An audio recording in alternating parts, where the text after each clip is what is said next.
Hey students, here we go with a quick review in algebra. Section 2.5 is quadratic equations. 2.6 is absolute value. 2.7 is linear inequalities with absolute value.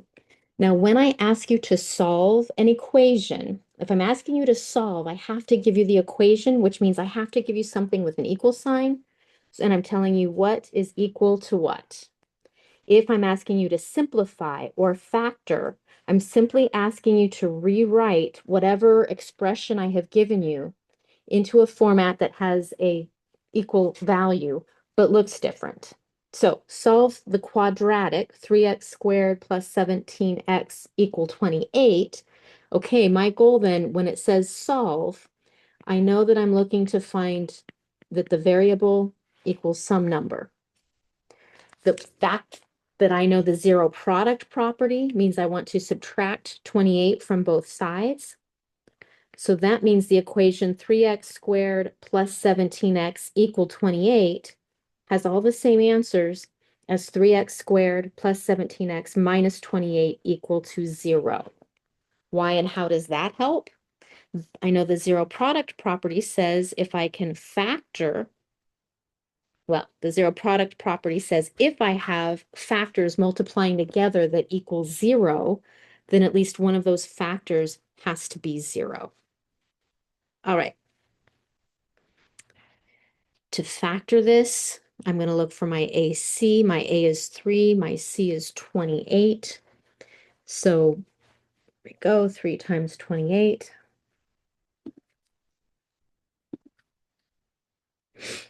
And then it's negative, then write all the pairs of numbers that can equal 84. My B is a 17.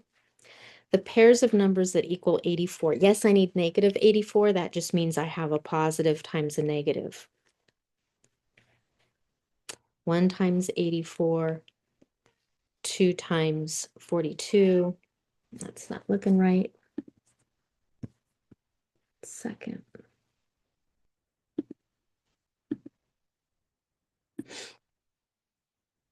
All right, as I'm looking for the factors of 84, I write them out in a consistent manner. 1 times 84, 2 times 42, 3 times 28, 4 times 21. Right there is my answer, but I continue. 5 doesn't work, 6 works, 7. Once I've gotten all of the pairs of numbers that multiply to equal 84, we're looking for only integers, no fractions, no decimals. I'm now looking for which two numbers will add to be 17. But I want to remember the fact that I'm looking for a negative 84. So that means one of my numbers has to be negative, the other number has to be positive. Negative 4 plus 21 is 17. All of that work was to figure out how to rewrite this expression, 17x, which is the same thing as negative 4x plus 21x. When we're solving, we have creative license to rewrite anything we want so long as it has the same value. So I'm now going to rewrite this as 3x squared plus 21x minus 4x minus 28. Notice each line, the equation has the exact same value. Now I can put these parentheses here to group these first two terms together, no problem. Does not change the value of my equation. But because this is a negative, if I were to put parentheses here, I would end up changing the value because that last term would become a positive 28. How we work around this, we can rewrite anything so long as it has the same value. Adding 4 and subtracting negative 4 is the same as subtracting 4. So I have 3x squared plus 21x plus negative 4x minus 28. Notice that the plus sign is still here in between my two terms, my two grouped binomials. Now I factor each group. I can factor a 3 out of 3 and 21, and x out of x squared, and x, and I am left with 3, because I have 3x squared divided by 3x, positive 21x divided by 3x. That leaves me with 3x times x plus 7. I know that I want my next term to be positive, so I'm going to factor out a -4 instead of a +4. And what I'm left with is, again, x plus 7. Suggest double check. This gives me -4x. -4 times +7 gives me -28. Correct. That's super. Taking a few seconds to double check that you factored correctly can help save you time, because if you make a small little mistake early on, you can catch it earlier in the problem. All right. Now I have these two groups. So this is my common factor in each of those binomials or each of those terms. So I'm going to factor out the x plus 7. I'm left with 3x minus 4 equals 0. So I haven't isolated the variable yet for solving, but I'm not doing anything to both sides of the equation, but I am rewriting the equation. And I keep rewriting the equation until it becomes easy to see what the answer is. At this point, now I'll use my zero product property. Given this fact, I know that either x plus 7 has to be 0 or 3x minus 4 has to be 0. And so in this case, I will subtract 7 from both sides. This is where I'm doing whatever I want to both sides of the equation. Here I'm adding 4. So 3x is the same thing as 4. Divide both sides by 3, and we know x is the same thing as 4/3, and x is -7. These are the two answers, the two numbers for x, that will make our original equation true. And again, the original equation was this up here. So if I put a -7 in place of this x and square it, multiply by 3, add 17 times -7, it will equal 28. Or if I put the number 4/3 back into this original equation, it will also be true.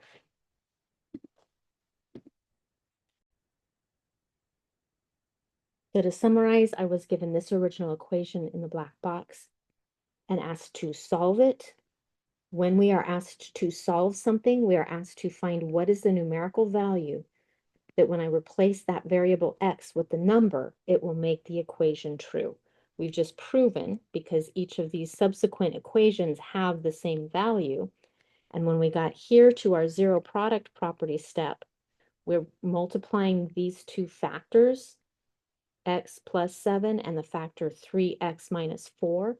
We know that if either one of those is 0, then we will have 0 as an answer. So I have two scenarios that can get me the correct answer. Moving to absolute value situations. When we're solving absolute value, what we want to do in solving an absolute value problem is isolate the absolute value and then break it into two equations and solve each of those two equations, just like we did with the quadratic. We got it factored, and then we wrote each factor and solved each factor. So deal with inequalities whenever we multiply or divide both sides of the inequality with a negative number. That's when we flip the direction of the inequality. So right here, this is 4 times the absolute value. We are not ever allowed to add, subtract, multiply, or divide across that absolute value. It is not a set of parentheses. It does not work the same. It has a much more powerful meaning. Thou shalt not cross. So I'm dividing. So I ask myself, do I need to flip the direction of the inequality?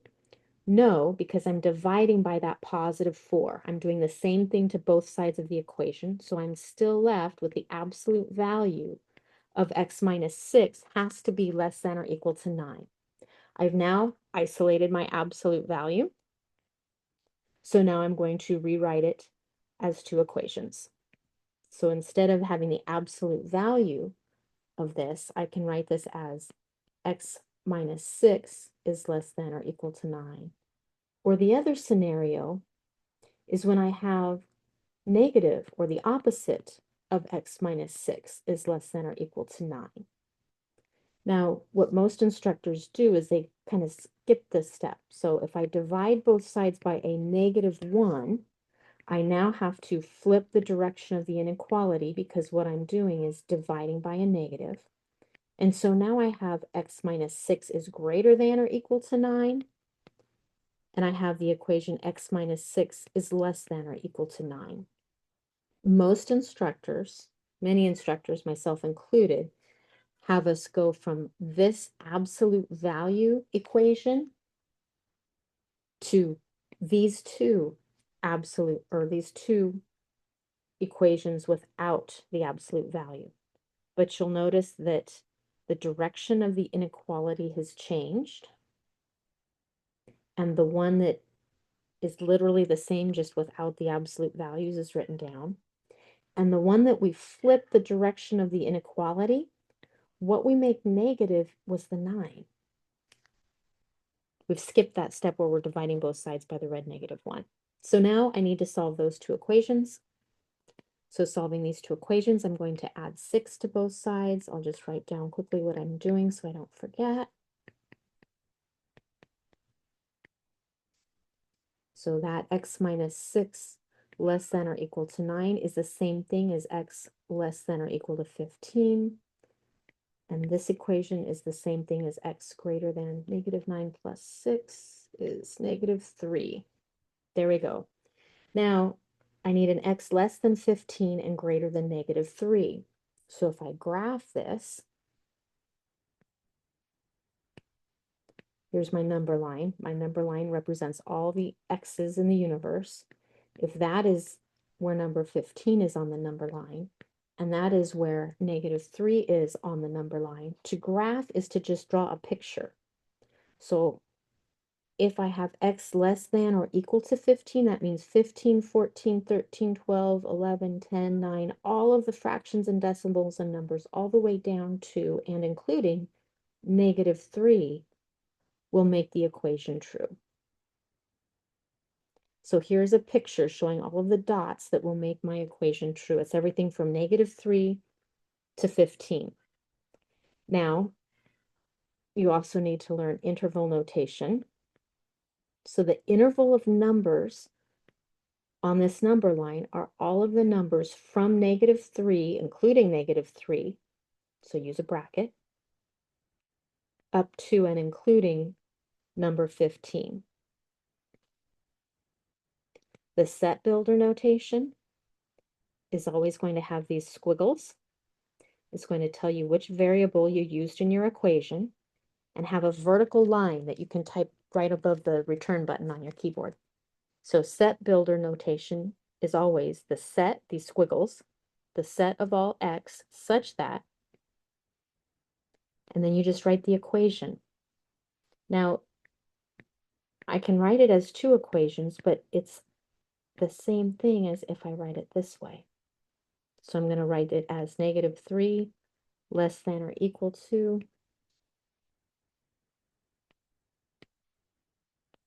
my x, which is less than or equal to 15. And then you got to get that squiggle in there, and I don't have enough space. So I'll write it over here. The set of all x such that -3 is less than or equal to x, which is less than or equal to 15. And then there's the other squiggle. All right, if you have questions or comments, definitely let me know. Email your instructor. Last one here, solving this.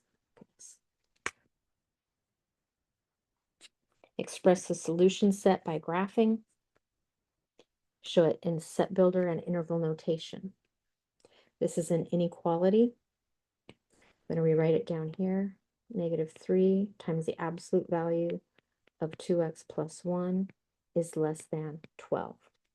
The only difference in solving an inequality than an equality is when I multiply or divide both sides of the equation by a negative, I'll have to flip the direction of the sign.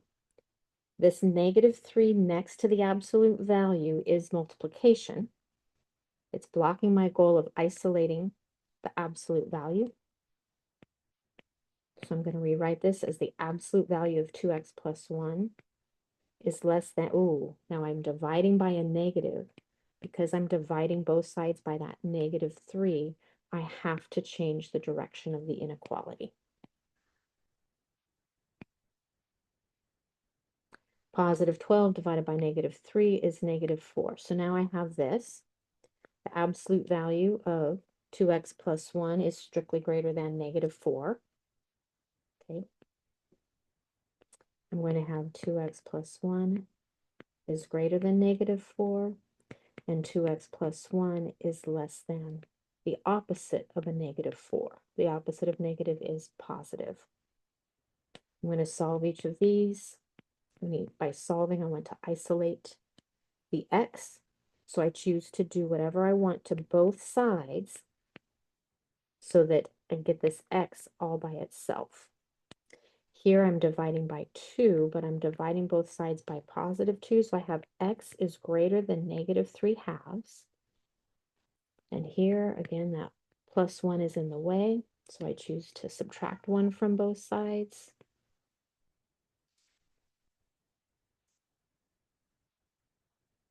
I messed up on the first bit. I'm so sorry. This is supposed to be subtracting. Sorry to make such a long video. I want to summarize all 3 of these sections for you.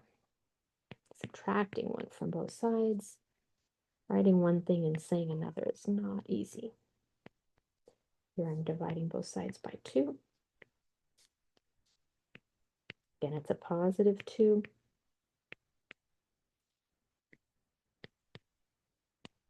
And when we divide or multiply by a positive number, we do not change the inequality. It stays the same. So I'm now looking for all of the x values that are greater than negative 5 halves.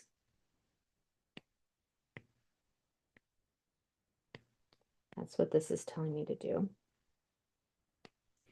I also need all the x values that are less than 3 halves.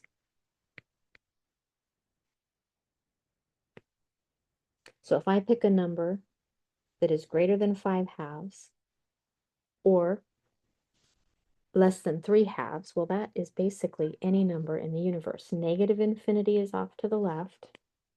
It's forever and ever and ever going to the left, getting smaller and smaller and smaller. Positive infinity is always going off to the right.